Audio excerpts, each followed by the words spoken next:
हमें सपोर्ट करने के लिए हमारे चैनल को लाइक करें और सब्सक्राइब करें।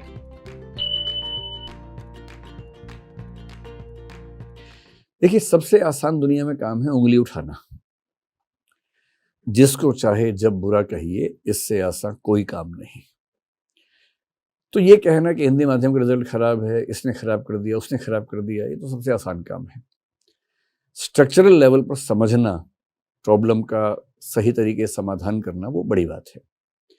हिंदी अंग्रेजी की समस्या मूल रूप से लिंग्विस्टिक नहीं है, ये सोशो लिंग्विस्टिक प्रॉब्लम है। यानी किसी लैंग्वेज का सोसाइटी में क्या स्थान है, उसको बोलते हैं सोशो लिंग्विस्टिक्स। मैं अपनी क्लास में कई बार ये बात करता हूँ। आप में से अधिकांश लोग तो शायद अंग्रेजी माध्यम वाले रहे होंगे, या हिंदी माध्यम के लोग भी आप में से कुछ मिक्स्ड होंगे शायद, चलिए मान लेते हैं। मैं अपनी क्लास में एक सवाल कई बच्चों से पूछता हूँ। जैसे मान लीजिए 500 बच्चे बैठे हैं, हिंदी माध्यम की क्लास चल रही है। वो पूछते हैं कि हिंदी माध्यम का रिजल्ट कब ऐसा आएगा कि हमें पहला रैंक मिलेगा, या शानदार रिजल्ट कब आएगा। तो मैं उनसे पूछता हूँ कि इसका उत्तर दूंगा, पहले एक सवाल का उत्तर आप दे दीजिए। मैं उनसे कहता हूँ कि मान लीजिए आप सिलेक्ट हो जाए किसी भी सर्विस में, आज से 10 साल बाद के एक कल्पना करते हैं कि आप किसी ना किसी नौकरी में सिलेक्ट हो गए, आपके जो स्पाउस हैं वो भी किसी नौकरी में सिलेक्ट हैं, आप ठीक स्थिति में हैं, आपके पास फाइनेंशियल प्रॉब्लम्स नहीं है, और आपका बच्चा हुआ, वो 4 साल का हो गया है, अब उसे स्कूल भेजना है आपको। तो मैं पूछता हूँ कि आप लोग वो बच्चे हाथ खड़ा कर लें जो अपने बच्चे को हिंदी माध्यम के स्कूल में भेजेंगे। और 500 में से हर बैच में 2 या 3 बच्चे हाथ खड़ा करते हैं। फिर मैं उनसे कहता हूं कि मेरा ख्याल है कि शायद आप भी नहीं भेज पाएंगे, क्योंकि अभी आपको ऐसा लग रहा है। जब आप उस स्थिति में होंगे, आप नौकरी में हैं, वेल सेटल्ड हैं, आपके बच्चे के करियर का सवाल है, जैसे ही आप हिंदी माध्यम के स्कूल की बात करेंगे, आपके ही परिवार के लोग, आपके ससुराल के लोग दबाव बना के आपका बाइकआउट कर देंगे और कहेंगे कि बच्चे को अंग्रेजी माध्यम भेजना जरूरी है।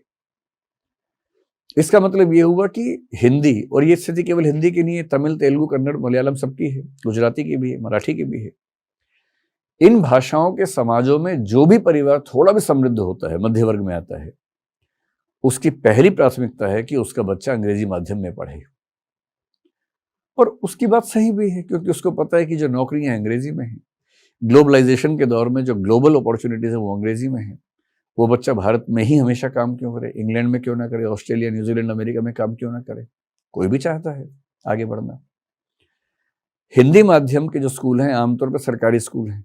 सरकारी स्कूलों की शिक्षा व्यवस्था कैसी है हम सबको पता है, और इसलिए जब आप सब अपने बच्चों को अंग्रेजी माध्यम के ही स्कूल में भेजेंगे और आज से 30 साल बाद फिर मुझसे पूछेंगे कि हिंदी का रिजल्ट अच्छा क्यों नहीं आ रहा है, तो मैं कहूंगा इसकी वजह केवल मैं नहीं हूं, इसकी वजह यूपीएससी की तैयारी करने की प्रक्रिया नहीं है। जो 15 साल स्कूल में बच्चे ने लगाए, 3 साल कॉलेज में लगाए, वो जो 15 साल का ग्रूमिंग प्रोसेस है, जो एक्सपोजर है, फिर अंग्रेजी जानने के बाद इंटरनेट की दुनिया आपके लिए बहुत बड़ा खजाना है। हिंदी जानते हुए आप इंटरनेट पे बहुत कमाल नहीं कर पाते हैं, उतना कंटेंट आपको नहीं मिलता है। जितने अच्छे अखबार हैं जो यूपीएससी में काम आते हैं वो सारे अंग्रेजी में हैं। इंटरनेशनल रिलेशंस में आपको अमेरिकन पर्सपेक्टिव पढ़ना है, वॉशिंगटन टाइम्स पढ़ना है, वो हिंदी में आपको नहीं मिलता है, न्यूयॉर्क टाइम्स नहीं मिलता है, लंदन टाइम्स नहीं मिलता है। ज्ञान की दुनिया में अंग्रेजी का वर्चस्व, और अंग्रेजी के बाद आप कह सकते हैं फ्रेंच का, जर्मन का, जापानीज का वर्चस्व इतना ज्यादा है कि हकीकत यह है कि हिंदी उस दुनिया में नहीं टिकती। ये मजाक नहीं है, ये मेरे चाहने से, यहां तक कि प्रधानमंत्री जी के चाहने से भी नहीं होने वाला है। जहां तक मेरा मानना है, अगर आप हिंदी के भविष्य की बात मुझसे पूछें, मनोरंजन की भाषा के तौर पर अंग्रेजी हिंदी को भारत में कम से कम अभी 200-400 साल तक नहीं हरा पाएगी। बोलचाल की भाषा के तौर पर हिंदी को हराना अंग्रेजी के लिए लगभग नामुमकिन है, कम से कम 200-400-500 साल तक।